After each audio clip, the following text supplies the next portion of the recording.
The monitor light illuminated Marco's pale face, but it couldn't dispel the shadows that enveloped him. Every notification on his phone was a punch to the gut. Isn't exclusive to Marcos. It echoes the primal instinct of a tiny creature that inhabits the shadows. But what leads us to shrink so much? What makes us feel so small and vulnerable in the world that often seems to crush us? And more importantly, is it possible to escape this invisible trap? Think of the mouse, a minuscule being, always alert, every muscle tense, ready to retreat at the slightest sign of danger.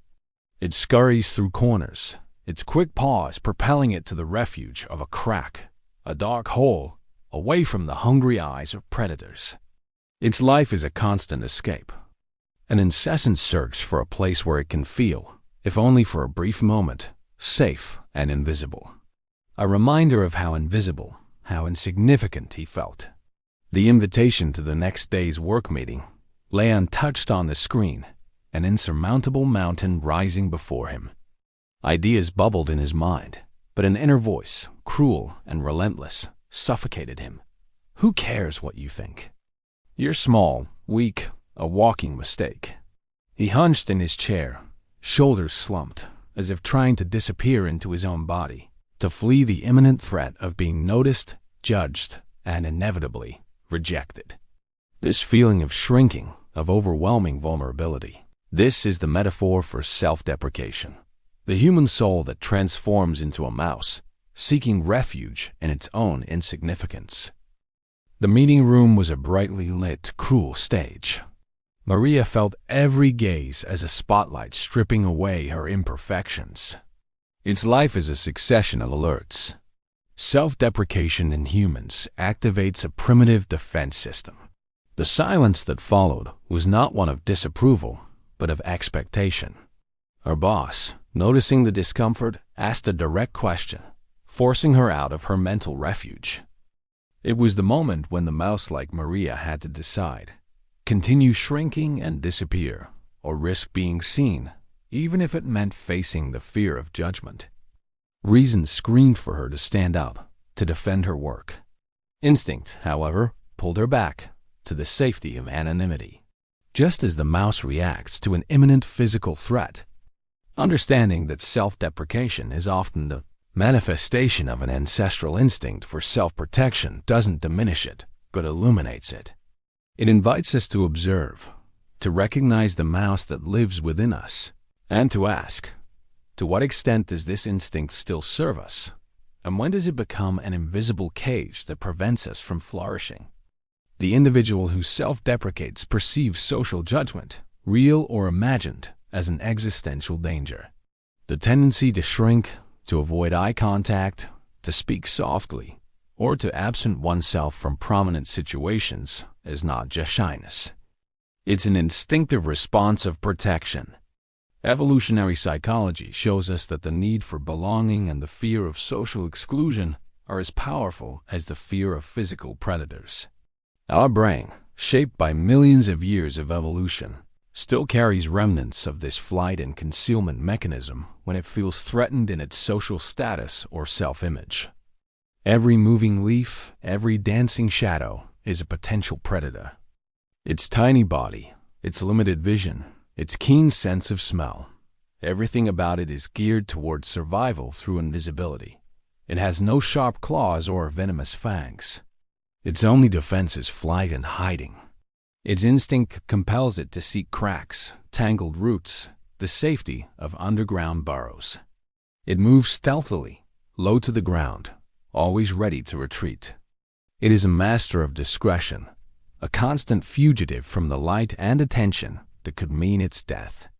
She had spent the night awake, rehearsing the presentation 1,000 times, but now, with the projector turning on and colleagues settling in, the words vanished, replaced by a lump in her throat.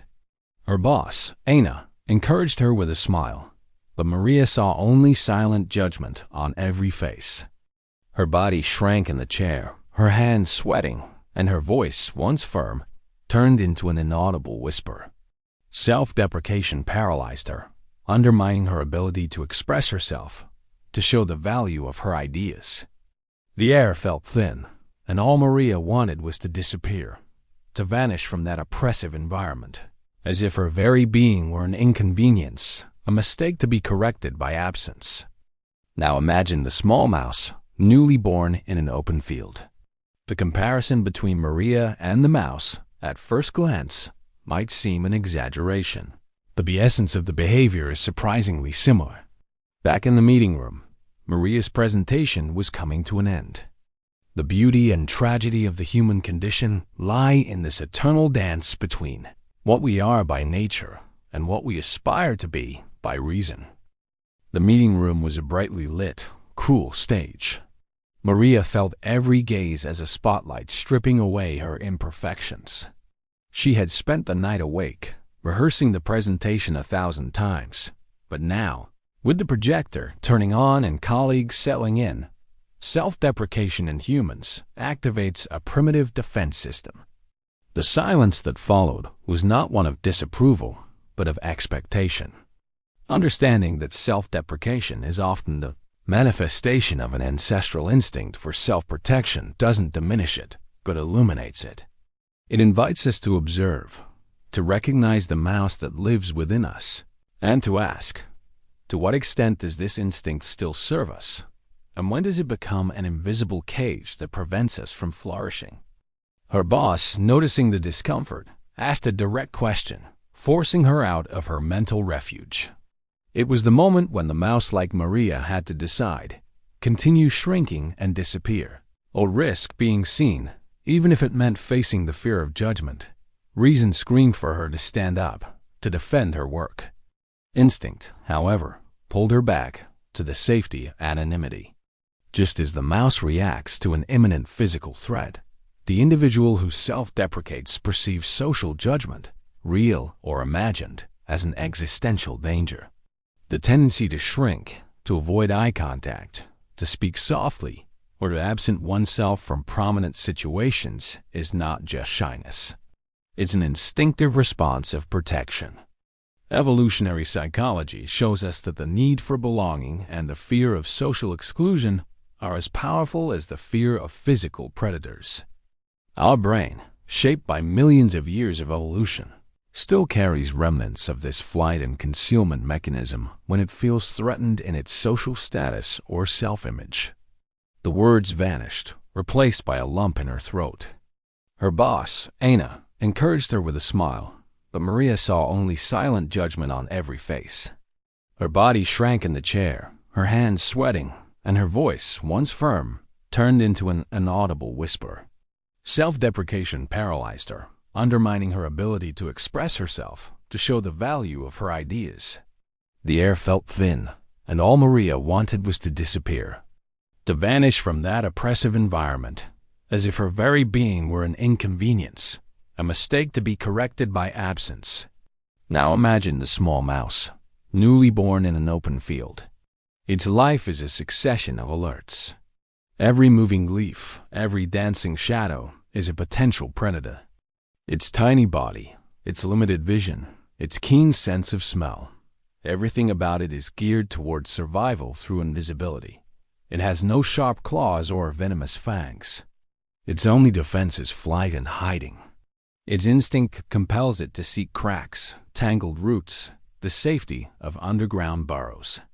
It moves stealthily, low to the ground, always ready to retreat. It is a master of discretion, a constant fugitive from the light and attention that could mean its death.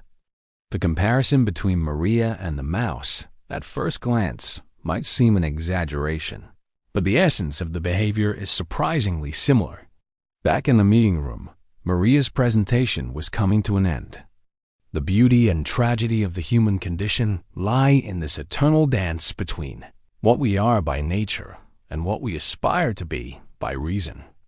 Pedro was a brilliant architect, but his desk was always buried under unfinished sketches. Every stroke, every line, was meticulously analyzed and, more often than not, discarded. When escape is no longer an option, when the threat is imminent and inescapable, it can enter a state of thanatosis or playing dead. Its body becomes rigid, breathing almost imperceptible, eyes fixed. It was a small glimpse of approval, a ray of sunshine in his self-imposed darkness. At that moment, the paralysis began to subside. And when does the risk of being imperfect become smaller than the risk of not living? Pedro's inner mouse, for an instant, felt the possibility that the predator wasn't as threatening as it seemed. The choice now was clear: remain in a state of inertia, condemning him to invisibility, or risk moving, building, even with the fear of imperfection still present. Life demands movement, and inaction, paradoxically, can be the deadliest of traps. It's not a surrender to death, but a desperate survival strategy. The hope is that the predator, upon finding an inert animal, loses interest, considering it already dead or sick. Its paralysis as a last resort, an extreme way to hide by simulating the absence of life. He dreamed of audacious projects, but with each attempt, a relentless voice in his head convinced him that he wasn't good enough, that his vision wasn't original, that his talent was a sham. The feeling of inadequacy was so overwhelming that he could barely breathe. Anxiety turned each project into a thousand-headed monster.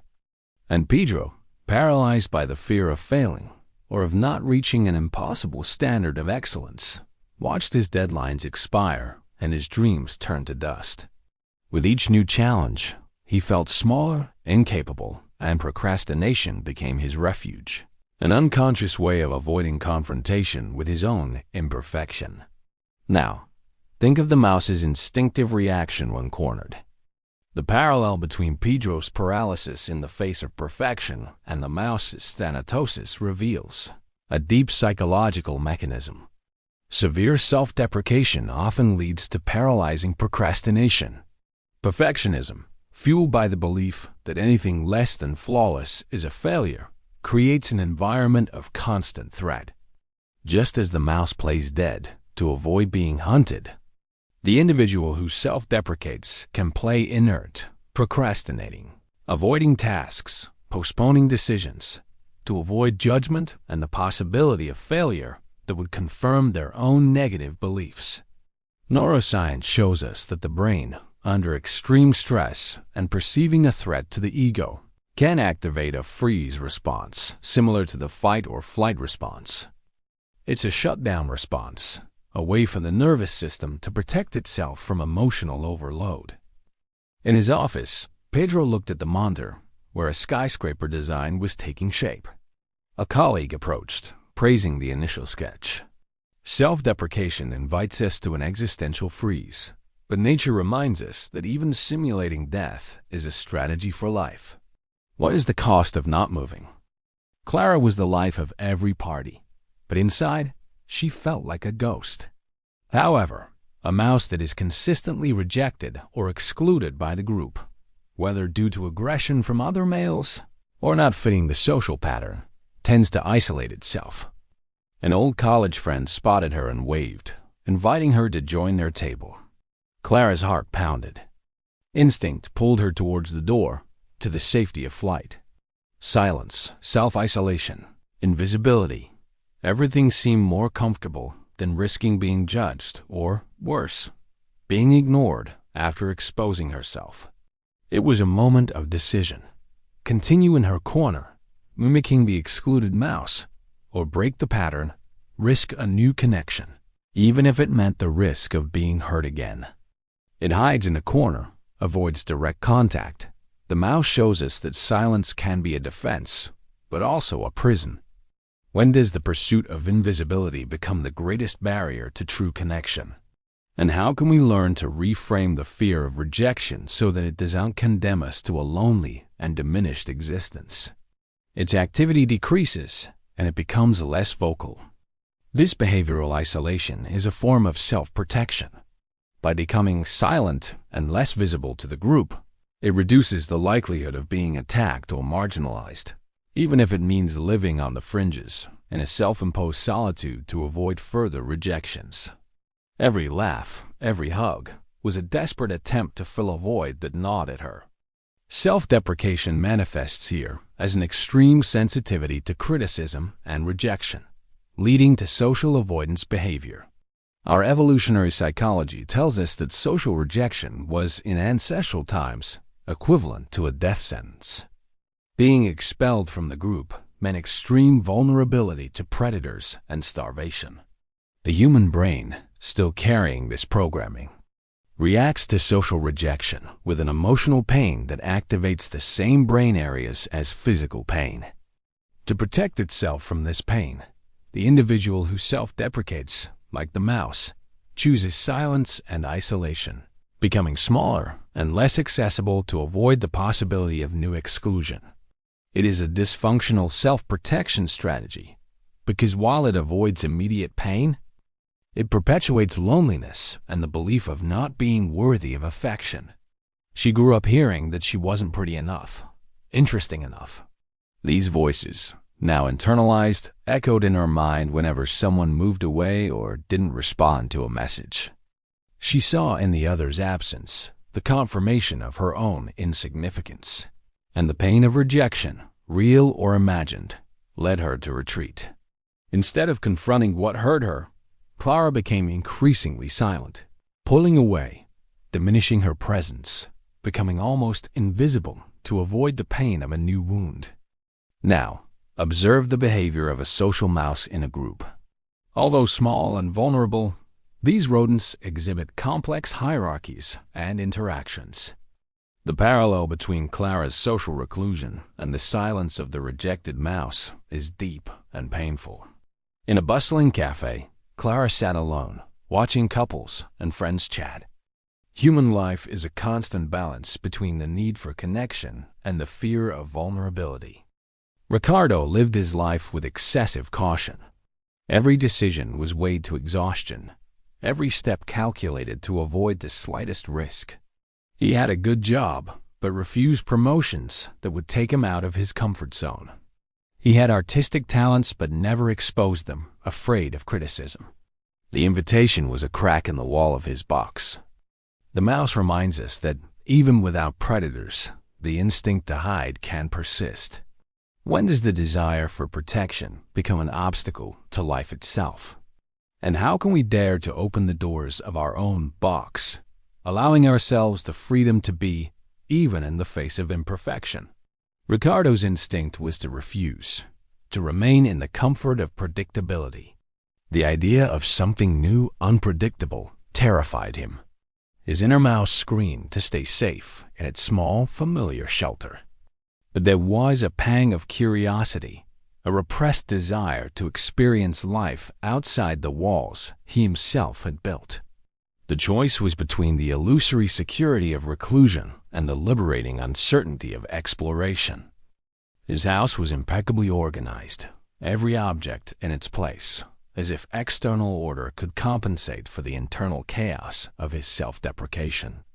He believed that if he lived inside the box, without daring, without exposing himself, he would be safe. Deep down, Ricardo saw the world as a threatening place, and himself as too fragile to face it. Self-deprecation led him to constantly seek shelter, a self-imposed bubble of security that, paradoxically, prevented him from living fully. Consider the laboratory mouse living in a controlled environment. Although there are no physical predators, it still seeks and feels safer in a confined space, like a box or a narrow tube. Even with open space available, the mouse often prefers the perceived safety of a place where its back and sides are touching a surface. This preference for tight shelters is a remnant of its instinct to hide in burrows and cracks in nature. The absence of explicit threats does not eliminate the innate programming to seek containment and protection, even if this box limits its exploration and movement. The relationship between Ricardo's excessive search for security and the mouse, as preference for tight shelters, is a powerful metaphor for the effect of self-deprecation on human life. The need for control and predictability, taken to an extreme, is a manifestation of self-deprecation. The individual who feels small and incapable tends to build metaphorical boxes in their life. Rigid routines, controlled environments, relationships without great challenges, stagnant careers. They avoid situations that might expose them to the risk of failure or judgment, believing they lack the capacity to deal with adversity. Cognitive psychology shows us that this risk avoidance is a coping mechanism that, while offering a false sense of security in the short term and long term, limits personal growth and life experience. It is the shelter instinct exaggerated, transforming protection into imprisonment. On a sunny afternoon, a friend proposed an adventure trip to Ricardo, something completely out of his routine. Self-deprecation traps us in an invisible cage, where safety is the greatest illusion. Marina was a brilliant researcher, but every new discovery was followed by a wave of relentless self-criticism. She reread her articles dozens of times, convinced there was a crucial error, a flaw that everyone but her would see. The praise from her peers seemed like a mistake, the acceptance of her work a stroke of luck. It was an unquestionable validation, but instead of joy, she felt a knot in her stomach. What if they regret it? The mouse shows us that excessive caution can be a burden, a vicious cycle of fear and flight from non-existent threats. How can we disarm these false alarms in our minds? And when does the incessant search for flaws become the greatest flaw of all, preventing us from recognizing our own worth? What if they find a mistake later? It was just luck. That false alarm in her mind prevented her from savoring the victory. She was trapped in the snare of her own defense mechanism, always looking for the next invisible predator. The mouse in her mind refused to believe that the field was safe, that danger didn't lurk in every shadow. In her mind, an incessant voice questioned her ability, her intelligence, her very existence as an academic. This constant and paralyzing doubt led her to postpone submissions, to endlessly revise her experiments, and to feel like an imposter, always on the verge of being discovered. Self-deprecation kept her in a permanent state of alert, searching for evidence of her own failure. Think of the mouse that lives in a wild environment but with few real predators, or in a recently treated field. Those who self-deprecate live in a state of cognitive alert, where every event, every feedback is filtered through the lens of insufficiency. The fear of being unmasked as incompetent, the imposter syndrome, is a direct manifestation of this hypervigilance. Just as the mouse reacts to every noise as a predator, the individual who self-deprecates interprets every minor mistake, every constructive criticism, as a confirmation of their total incapacity. Neuroscience suggests that the brain, under the weight of self-deprecation, may be in a state of constant perceived threat, where the limbic system responsible for emotions is always activated, generating this feeling of imminent danger even in the absence of concrete facts. Even so, it remains in a state of hypervigilance. The slightest sound, a falling leaf, a passing shadow, everything can be interpreted as a sign of danger. It runs, hides, freezes, even if the threat is non-existent or minimal. This false alarm is a cost-benefit of survival.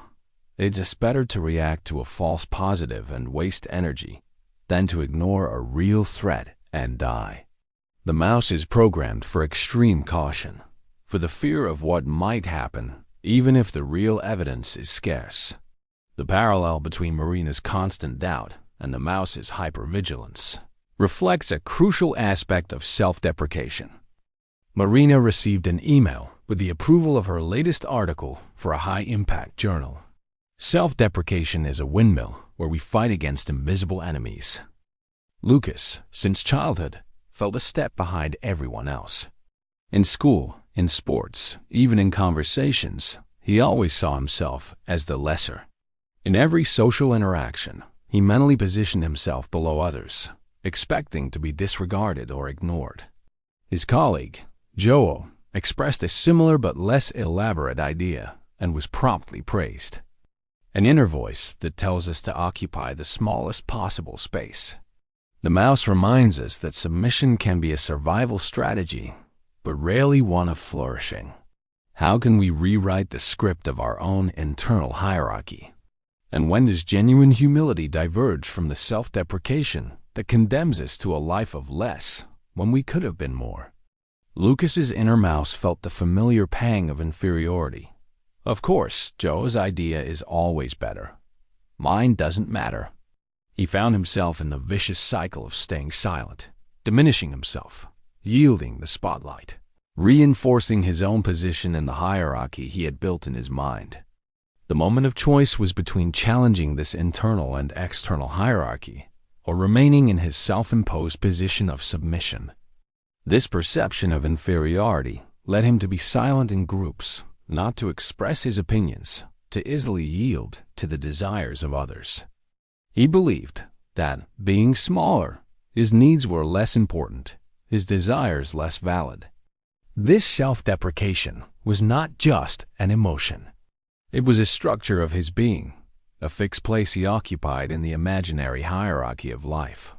In mouse colonies, especially in confined environments, complex social hierarchies are established. There is a dominant mouse and others that occupy subordinate positions. Human self-deprecation can be seen as an internalization of a perceived inferior social position. Lucas, by constantly placing himself at the bottom of the social hierarchy, reproduces a pattern of submissive behavior that aims to avoid conflict and potential aggression, whether physical or emotional.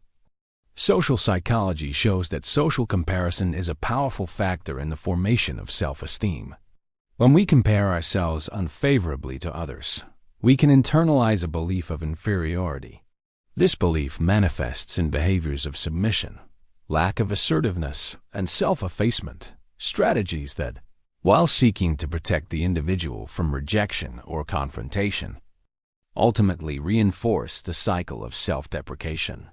The brain, feeling constantly inferior, may downregulate the production of neurotransmitters related to well-being and confidence, perpetuating the cycle. Individuals at the bottom of the hierarchy tend to be more passive, to avoid confrontations, to yield access to resources, and to exhibit higher levels of chronic stress. They may hide more, exhibit submissive behaviors, and, in extreme cases, develop depressive behaviors or learned helplessness. Their self-deprecation is an adaptive response to their social position, a way to avoid aggression and maintain peace within the group, even if it costs their own expression. The correlation between the mouse's hierarchical position and Lucas's self-deprecation is striking. In a team meeting, Lucas had a brilliant idea for a new project, but hesitated to share it. Self-deprecation is an echo of an ancestral hierarchy.